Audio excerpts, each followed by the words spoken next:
बच्चों, आज की वीडियो में हम लोग क्लास 8 इंग्लिश जो कि यूपी बोर्ड का है उसका चैप्टर 3 द राइट चॉइस का क्वेश्चन आंसर, लैंग्वेज प्रैक्टिस और वर्ड प्रॉब्लम यानी जितने भी एक्सरसाइज है सबको एक एक करके सॉल्व करेंगे और हिंदी मतलब उसका समझेंगे यानी हिंदी मीनिंग भी उसको ट्रांसलेट करके समझने की कोशिश करेंगे। तो कॉम्प्रिहेंशन क्वेश्चन में पहला क्वेश्चन है आंसर द फॉलोइंग क्वेश्चंस यानी निम्नलिखित प्रश्नों के उत्तर दीजिए। इसके अंतर्गत पहला क्वेश्चन है Why did the parents not want to disturb Mukesh?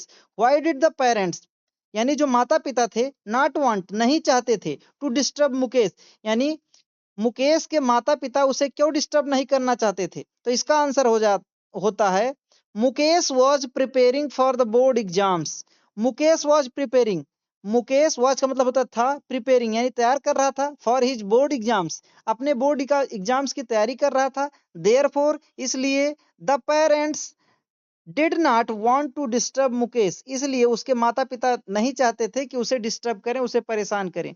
Next question देखते हैं, बी नंबर क्वेश्चन है प्यारे बच्चों, why did the mother call the electrician? Why यानी मम्मी ने इलेक्ट्रिशियन क्यों बुलाया, यानी जो बिजली का काम करते हैं, बिजली के काम करने वाले मिस्त्री को क्यों बुलाया? तो इसका आंसर हो जाएगा the table lamp of Mukesh room was not working, यानी मुकेश के कमरे का जो टेबल लैंप था वो काम नहीं कर रहा था। टू रिपेयर इट, इसे सही करने के लिए, रिपेयर करने के लिए the mother called the electrician, माता ने या मम्मी ने इलेक्ट्रिशियन बुलाया। सी क्वेश्चन है what was Mukesh eager to do, यानी मुकेश क्या करने के लिए एकदम बेचैन था? तो Mukesh was eager to use his electrical tool kit to prepare his table lamp. Mukesh was eager, Mukesh एकदम परेशान था, उत्तेजित था, to use his electrical tools, यानी वो अपने इलेक्ट्रिक जो भी इलेक्ट्रिक के सामान थे, टूल थे यानी औजार थे, उसको यूज करना चाहता था।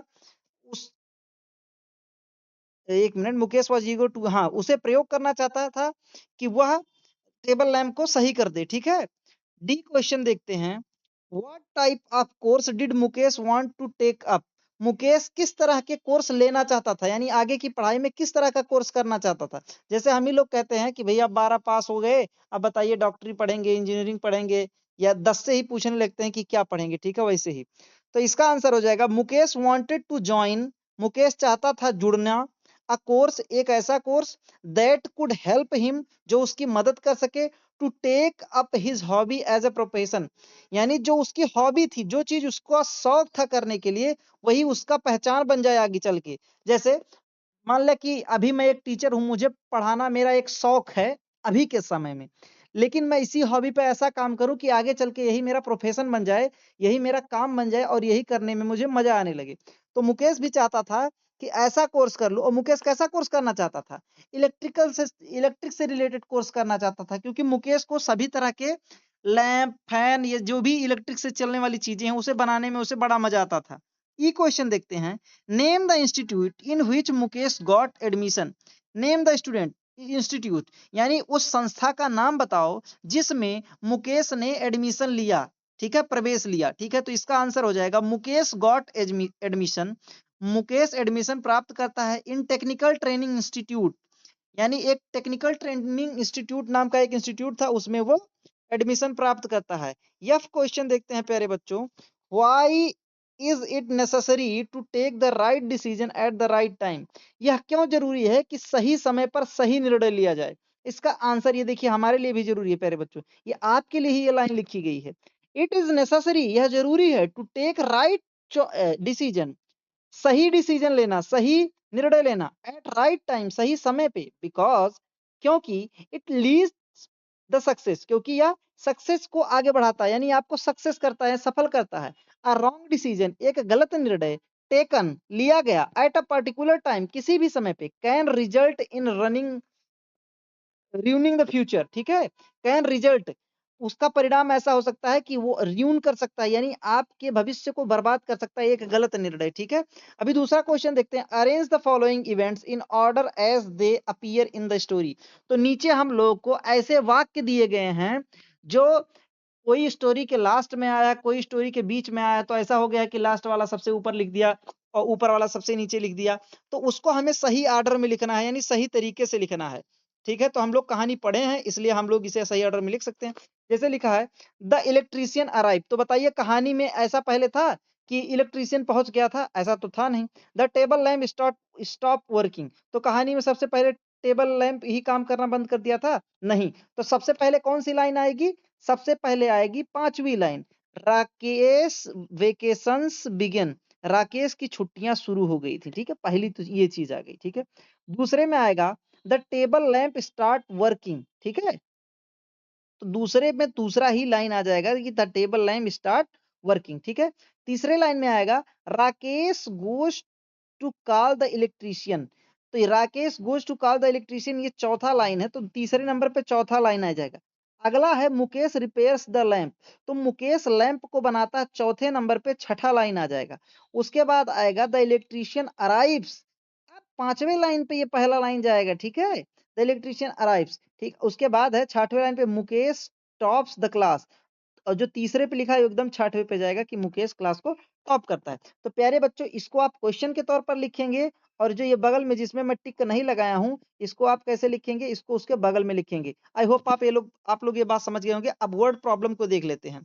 वर्ड प्रॉब्लम के अंतर्गत लिखा है unscrambles the letter, unscramble the letter to form new words and use these words to form meaningful sentences. ठीक है, तो अनस्क्रैम्बल का मतलब होता है उलझे हुए चीज। ठीक है, तो यानी जो ये उलझे हुए लेटर्स लिखे गए हैं, इनको कह रहा है कि to form a new words and use these words to form meaningful sentence.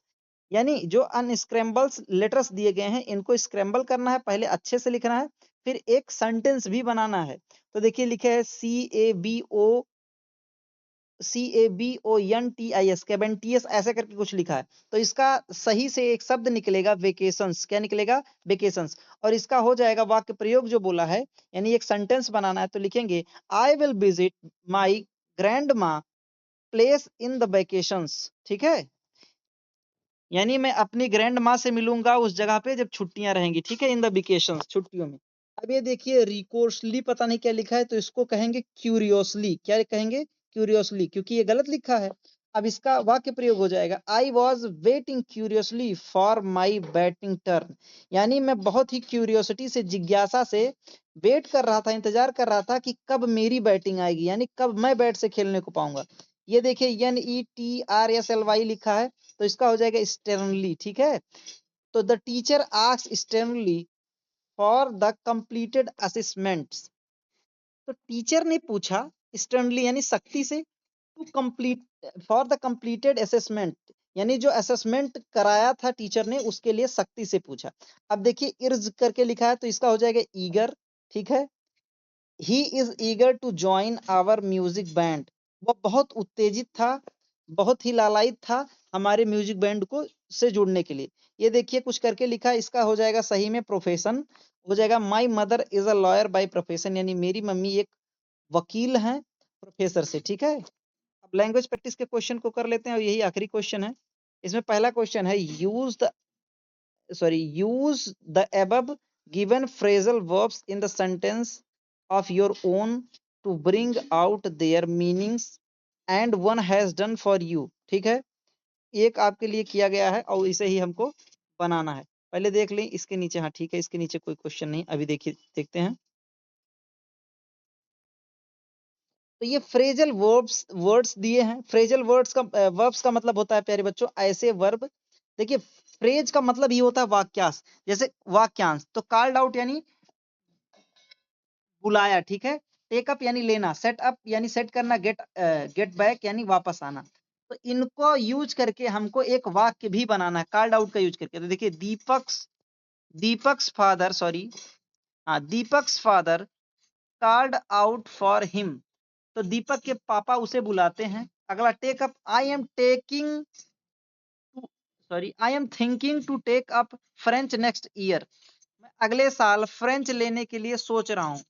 कोई भाषा की तैयारी करने की बात हो रही है। ठीक है, setup, my father wishes to set up a health club, मेरे पिताजी इच्छा जताते हैं कि एक हेल्थ क्लब को सेट करें। ठीक है, we all we all are waiting, हम सब इंतजार कर रहे हैं, for Raman to get back to the camp, कि रमन कैंप पे वापस आ जाए। तो आई होप आप लोग को इस चैप्टर का सभी क्वेश्चन आंसर एकदम अच्छे से समझ में आ गया है। अगर आपको कहीं भी कोई दिक्कत हो रहा है तो आप कमेंट करके बताइए, और आपको किसी भी सब्जेक्ट से रिलेटेड सॉल्यूशन चाहिए तो आप कमेंट करिए, मैं जल्द ही उसको कवर करने की कोशिश करूंगा। तब तक मन लगा के पढ़ते रहिए, मिलते हैं अगली क्लास में।